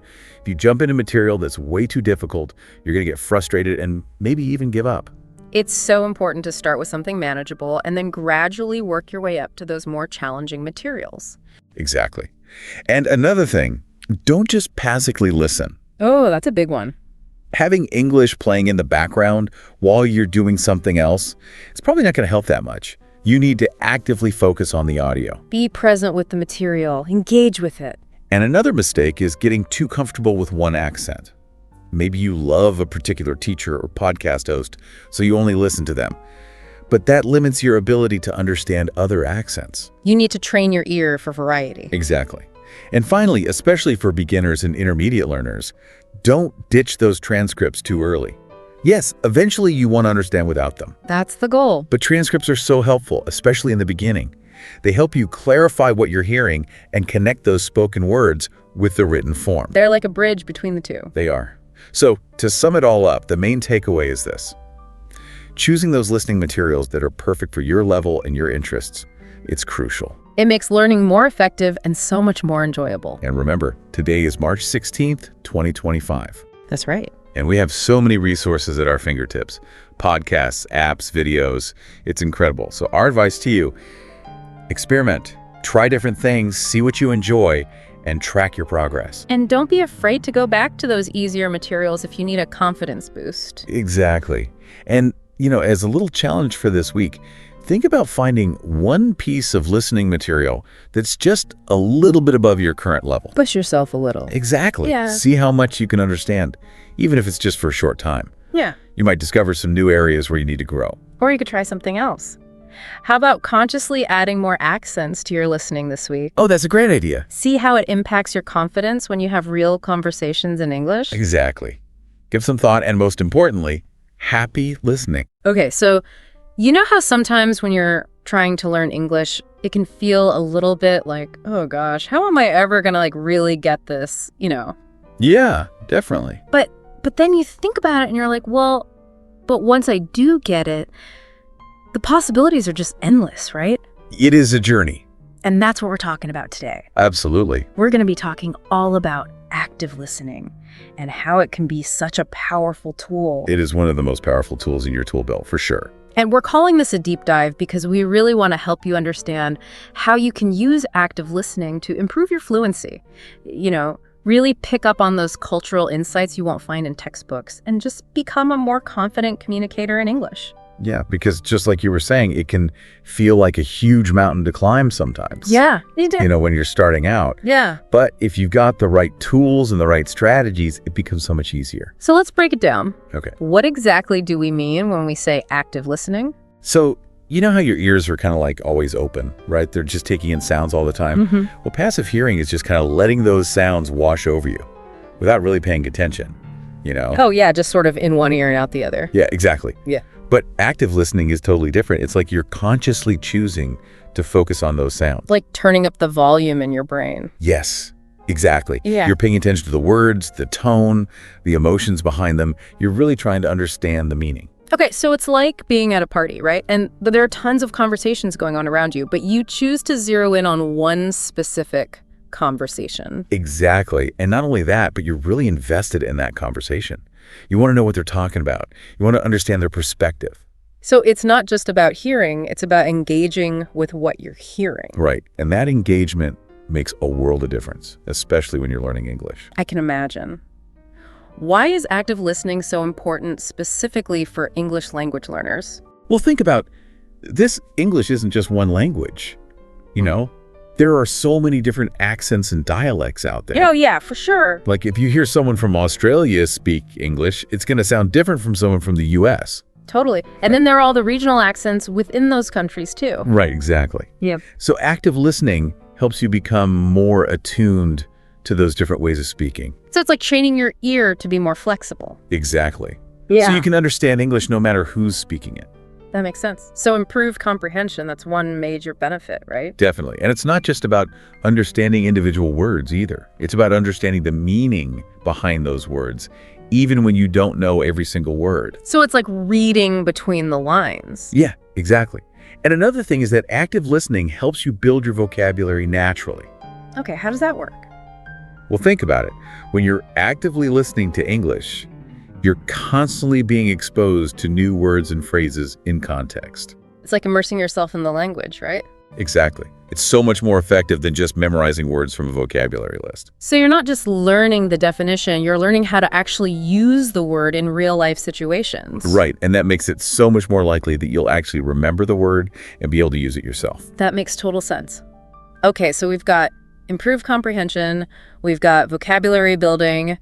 What else? Well, active listening also helps with pronunciation. Oh, interesting. How so? Well, by listening closely to how native speakers pronounce words, you start to pick up on the subtle nuances of their speech, Like the rhythm and the intonation. Exactly. And the more you listen, the more your brain starts to internalize those patterns. So it's like you're training your mouth to move in the same way. Right. And the cool thing is that this happens almost unconsciously.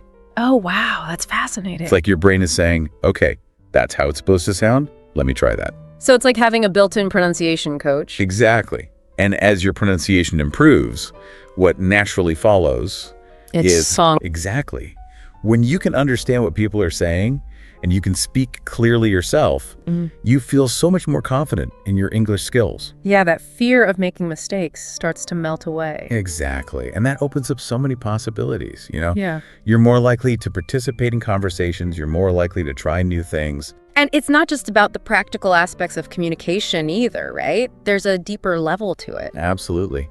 Language is such a powerful tool for connecting with other people and understanding different cultures.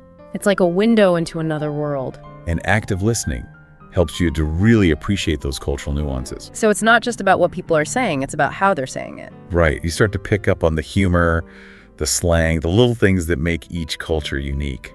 So active listening is really about so much more than just understanding words on a page. It's about connecting with people on a deeper level.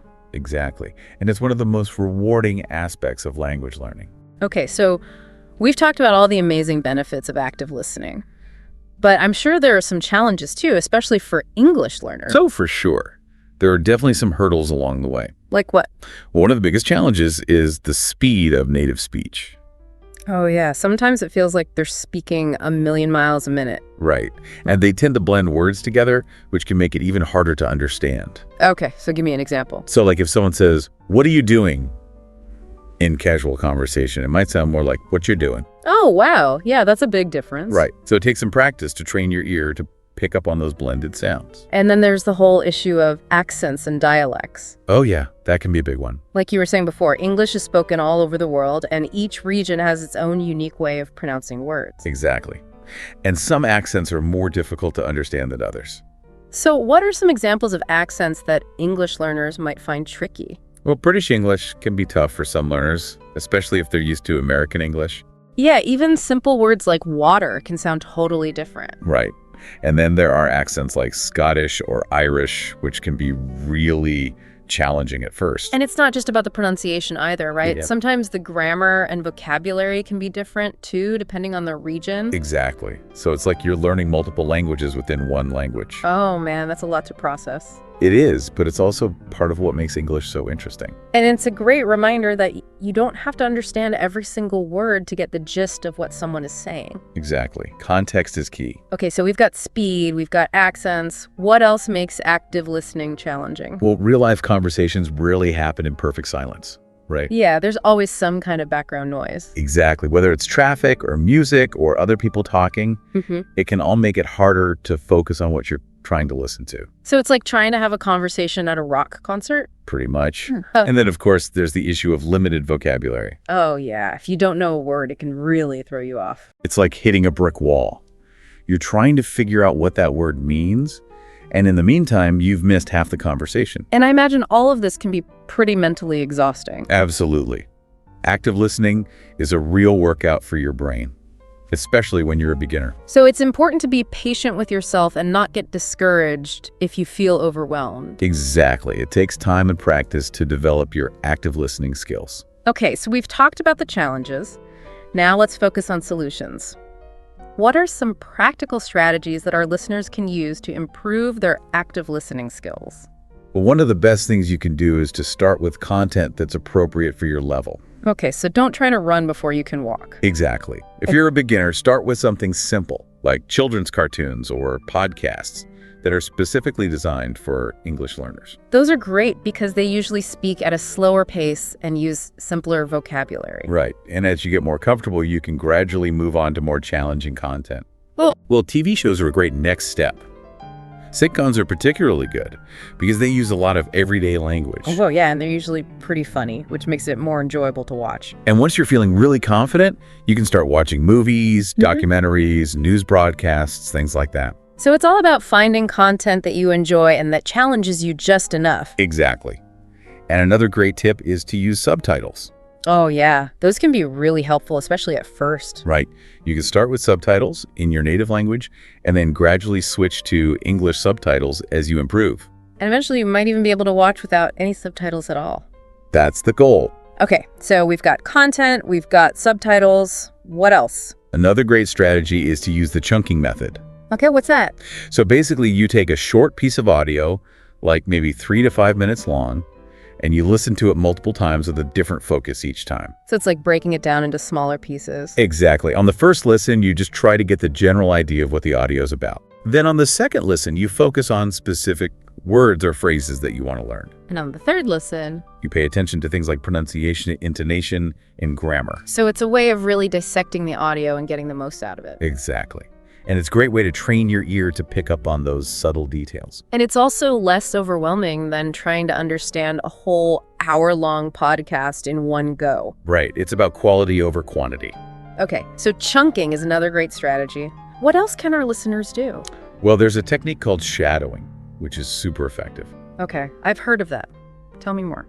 So basically, you listen to a piece of audio and you try to repeat it out loud at the same time as the speaker. So you're like their shadow. Exactly. You try to mimic their pronunciation, their intonation, their rhythm, everything. So it's like a really active form of listening. Right. You're not just passively taking in the information, you're actively engaging with it. And it helps you to internalize those sounds and patterns. Exactly. And it's also a great way to improve your speaking fluency. So it's like killing two birds with one stone. Exactly. Yeah. And another important strategy is to use context clues. Oh, yeah, we talked about that before. Right. So even if you don't know every single word, you can often figure out the meaning based on the surrounding words or the situation. It's like being a detective. It is. You're looking for clues to help you solve the mystery of the meaning. And the more you practice this, the better you'll get at it. Right. You'll start to develop an intuition for how English works. So it's about training your brain to think in English. Exactly. And another great way to improve your active listening skills is to diversify your sources. Okay, what do you mean by that? Well, don't just stick to one type of content or one accent. So like, don't just watch American TV shows. Right. Try listening to podcasts from different countries, watch movies with different accents, listen to music from all over the world. So you're exposing yourself to a wider range of English. Exactly. And that will help you to become a more well-rounded listener. And a more confident speaker too, I imagine. Absolutely. The more you listen, the more you'll learn. Okay, so we've talked about a lot of great strategies for practicing active listening. But what about actually engaging in conversations? How can our listeners practice their listening skills in real time? That's a great question. So first of all, don't be afraid to ask questions. Yeah, it's okay to say, can you repeat that? Or I don't understand. Exactly. It shows that you're engaged and that you're trying to learn. And it's much better than just nodding along and pretending you understand. Right. And another great tip is to paraphrase what you've heard. So like summarizing what the other person said. Exactly. It helps to make sure that you're on the same page. And it also gives you a chance to practice using your own words. And it shows the other person that you're really listening. Exactly. And if you don't have anyone to practice with, you can always talk to yourself. Oh yeah, like narrate your day in English. Exactly. Yeah. It might sound silly, but it's a great way to get comfortable with speaking and listening to yourself in English. So it's all about finding opportunities to use the language as much as possible. Right. And the more you practice, the more natural it will become. Okay. And One last question about active listening. Should our listeners be taking notes while they're listening? Yes, definitely. But be strategic about it. Don't try to write down everything you hear. So just jot down the key points. Exactly. Or any new words or phrases that you want to learn. The main thing is to stay focused on the audio. Right. Yeah. Don't let note-taking become a distraction. Okay, so active listening is all about being present and engaged. Exactly. And it's a skill that you can develop with time and practice. So don't get discouraged if it feels challenging at first. Just keep at it, and you'll see results. Okay, so we've talked about a lot of great strategies. Are there any specific tools or resources that you'd recommend to our listeners? Yeah, there are tons of great resources out there. Like what? Well, for mobile apps, there's LingQ, which is great for listening to audio with transcripts. So you can follow along and look up words as you go? Exactly. And there's Audible, which is great for audiobooks. And you can usually adjust the playback speed, which is helpful. Right? And there's Speechling, which is specifically designed for practicing pronunciation and shadowing. Cool. So those are some great apps. What about websites? Well, the BBC has a great website called BBC Learning English, which has tons of free resources. Oh, yeah, I've heard of that. It's a really good one. And there's ESL Pod, which has a lot of podcasts for English learners. And they often have transcripts too, right? Yes. Yeah. And then there's Lyrics Training, which is a fun way to learn English through music. Oh, that sounds interesting. Yeah, you basically listen to songs and fill in the missing words. So it's like karaoke for language learning. Kind of. And it's a great way to practice your listening skills and learn new vocabulary. Cool. So those are some great online resources. And of course, there's always the option of just talking to people. Oh, yeah. That's the best way to practice. Whether it's a language partner, a teacher, or even just a friend who speaks English. Right. Just get out there and use the language as much as possible. And don't be afraid to make mistakes. Mistakes are part of the learning process. Exactly. So embrace them. And learn from them. Okay. So we've talked about a lot of helpful strategies and resources. But even with all of that, it's inevitable that English learners will face some bumps in the road. So what are some common pitfalls to watch out for, and how can our listeners overcome them? Well, one common pitfall is feeling overwhelmed, especially when you're first starting out. Like there's just so much to learn and it feels impossible to keep up. Exactly. But it's important to remember that you don't have to learn everything at once. Just focus on one thing at a time. Right. And don't be afraid to slow down the audio or use subtitles if you need to. Yeah, there's no shame in that. It's all about finding what works for you. And another common pitfall is losing focus. Oh, yeah. It's easy to get distracted, especially if you're listening to something that's not super interesting. So what's the solution? Well, try to find content that you genuinely enjoy. Something that you're actually interested in. Right. And if you do find yourself getting distracted, take a break or switch to a different activity. Yeah, don't force yourself to listen if your brain is fried. And another common pitfall is the fear of making mistakes. Oh, yeah, that can be a big one. But it's important to remember that everyone makes mistakes, especially when they're learning a new language. Yeah, it's part of the process. So don't let it hold you back. Just keep practicing and you'll gradually get better. And don't be afraid to ask for help if you need it. Yeah, there are lots of people who are willing to support you on your language learning journey. Exactly. So don't be shy. Okay, so those are some great tips for overcoming common pitfalls.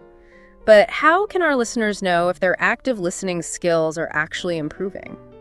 Well, one of the best indicators is if you find yourself understanding more English without having to translate it in your head. So it's like you're starting to think in English. Exactly. And you might also notice that you're able to follow conversations more easily, or that you can watch movies with fewer subtitles. So it's a gradual process, but we'll definitely start to see progress if you keep practicing. And another great way to measure your progress is to revisit old content. Like a podcast or a TV show that you listened to a few months ago. Right.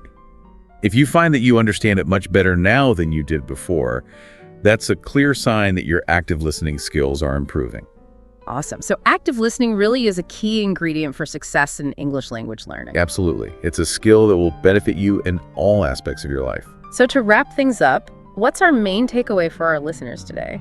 I would say the main takeaway is this active listening is a powerful tool that can help you to improve your English skills in so many ways. It's about more than just hearing words. It's about engaging with the language on a deeper level. Exactly. And the best part is that it's something you can practice anywhere, anytime. So start today, find some English content that you enjoy, and really listen to it with your full attention. You'll be amazed at how much you can learn. And how much more confident you'll become in your English skills. And on that note, here's something to think about. You know how we're always surrounded by English these days? Oh, yeah, it's everywhere. All right. Well, every time you hear someone speaking English, whether it's on TV or in a store or on the street, that's a potential learning opportunity. So it's like the world is your classroom. Exactly. Yeah. So open your ears and start listening. Yeah. You might be surprised at how much you can learn just by paying attention. That's a great reminder. Thank you so much for joining us today. It was my pleasure. And to all of our listeners out there, keep practicing your active listening skills and keep learning. And remember, have fun with it. That's the most important part. Absolutely. All right, so we're diving into something pretty cool today. It's all thanks to you, our listeners. You've been sharing some really interesting thoughts on how to really get a grip on English listening, particularly this idea of using repetition. And that's exactly what we're going to unpack together. Yeah, it's fascinating, isn't it? This whole idea of repetition. It seems so simple, but it can be so powerful. Our goal today is to really understand how using repetition in a focused way can be a bit of a game changer for how well you understand spoken English. It's not just about having English sounds around you. It's about actively going back to specific audio again and again. It's almost like, you've probably heard that our brains strengthen connections when we revisit information after a bit of a break. Well, that's a big part of why these repeated listens can be so effective. It's like you're building something solid in your mind, right? Like a bridge. The first time you hear something, the meaning might be shaky, like you're stepping on these wobbly planks. But each time you listen again, it's like you're adding another plank, making the bridge sturdier, more reliable. It makes me think about those times when you hear someone speaking English and you just feel lost. This approach seems to get at that, helping you feel more grounded. And the thing is, it's not just a nice analogy. Language acquisition studies actually back this up. They show that being exposed to sounds and words repeatedly makes a real difference in how well you grasp and remember them. It's tapping into something really basic about how our brains learn. It almost makes me think about how we learned our first language, doesn't it? Like, think about babies. They hear the same sounds, the same phrases over and over from their parents, and then at some point it just clicks. It seems like this approach with English is kind of recreating that natural learning environment, but in a more deliberate way. So let's get into the details. What's the starting point? Well, the first thing the material really emphasizes is the difference between passive and active listening. And this is key. Right, because I think a lot of people might be thinking, well, I listen to English music, I watch English movies. Isn't that enough? There's something more to it. Exactly. So you might have English playing in the background a lot, right? Maybe you're into English language TV shows or music. That's passive listening. And sure, it can help you get used to the overall sound of the language, but it doesn't always lead to big leaps in actually understanding specific things. It's like trying to learn the words to a song by just having it on in the background, right? You might pick up the tune, but the actual lyrics, not so much. Yeah. The material even used a similar analogy. Exactly. It's not really sticking, and that's why this type of repetition, the way we're talking about it, it's active. You have to pay attention, really process the sounds, and start making those connections between what you're hearing and what it all means. You're not just a listener anymore. You're really participating. Okay, so we get that this active listening through repetition is where the magic happens. But how do we actually make it work for us? What's the roadmap? The material lays out a really practical step-by-step guide. And the first step, which is so important, is about choosing the right material. Right, because it's got to be something that actually keeps you coming back for more, not just any random audio. Exactly. And the key here is to be honest with yourself about your current level of English. Are you a beginner, intermediate, or advanced learner? That makes a huge difference in what kind of audio will actually help you grow. And just as important, pick something that you actually find interesting, that's going to keep you motivated. Because think about it, if you're a beginner, listening to someone speaking really fast is just going to be overwhelming. That's why starting with shorter clips is ideal. And then on the other hand, if you're advanced, you might be trying to pick up on every little nuance, every idiom, and repetition can really help you fine-tune your ear. So let's break it down. If I'm just starting out, what should I be looking for? If you're a beginner, the sweet spot is content that uses really clear language, spoken at a slower pace. Think about shows like Peppa Pig. Those children's programs, or podcasts that are designed specifically for English learners who are just starting out. There's one called Daily Easy English Expression Podcast. They tend to use simpler vocabulary and shorter sentences, so it's not as overwhelming. Okay, that makes sense. Now, what about those who are a bit further along, maybe at an intermediate level? For intermediate learners, you can start branching out a bit. Short news clips can be good, especially if it's on a topic you're already familiar with. Or you could try YouTube vlogs. Find creators whose content you enjoy. Even TV series where you already kind of know the plot can work. Because you already have some context, you can really focus on the language itself. So it's about finding that balance between challenge and something that you can actually grasp, right? Exactly. And for advanced learners, it's about pushing those boundaries. You can really challenge yourself with movies, interviews, or even TED Talks, the variety of vocabulary, different accents you'll encounter. It all helps you refine your ear. The material also mentions starting with shorter audio clips, like 1 to 5 minutes long. That feels a lot more manageable than, say, a whole podcast episode, right? Definitely. Starting small keeps it focused. You can really concentrate for that short period without feeling overwhelmed. And as you get better at it, you can gradually make the audio longer. All right, so we've found our short, interesting clip. Now, step 2 is to listen to it just once, but just to get the overall idea. What's the goal here? The first listen is all about getting a feel for the big picture. Don't worry about catching every word. Instead, just try to understand the main idea. What's the topic? Who's speaking? What kind of content is it? Is it a story, an explanation, a conversation? It's like glancing at a map before you actually start navigating, right? The material used an example of a 2-minute clip about making a sandwich. On that first listen, you're just trying to understand that it's about food and maybe involves some steps. Exactly. You're setting the stage in your mind before you really dive in with the focused repetition. Okay, and then step 3 is where the real repetition work begins. Listening with focus 3 to 5 times. And each repetition has a different focus, right? That's right. It's not just listening to the same thing over and over mindlessly. Each time you go back, you're zeroing in on something specific. So the first time you repeat the audio, try to pick up the key words and phrases, the words that are really essential to understanding that main idea you got from the first listen. So in our sandwich example, we'd be listening for words like bread, butter, spread. Right. Now, the second time around, you shift your focus to the actual sounds of English and how the words link together. You might notice contractions, like how I am becomes I'm, or how words kind of blend together when someone's speaking naturally, like put it, often sounds more like put it. It's those tiny details that we miss when we're just passively listening. Totally. And then on the third repetition, you're trying to catch more of those details, the surrounding words and phrases. So instead of just hearing put, you might hear put the butter on the bread. You're building a fuller picture. So each repetition builds on the one before. What about the fourth time? The fourth repetition is all about grammar and structure. You might notice the different verb tenses being used, like put versus putting, or whether the speaker is giving a command or making a suggestion. It helps you develop a feel for how English sentences actually work. It's like you're becoming a detective, right? Looking for clues about how the language is put together. Exactly. And then the fifth repetition, this one's optional but super helpful, is like a test.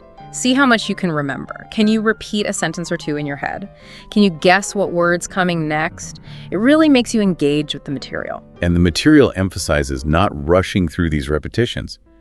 If there's a part that's tricky, replay it as many times as you need. It's about really getting it, not just going through the motions. Absolutely. It's not a race. The goal is to understand, so take your time. Now, step 4 brings in subtitles, but with a bit of a warning. Yeah, subtitles can be helpful, but they're a tool, not something to rely on all the time.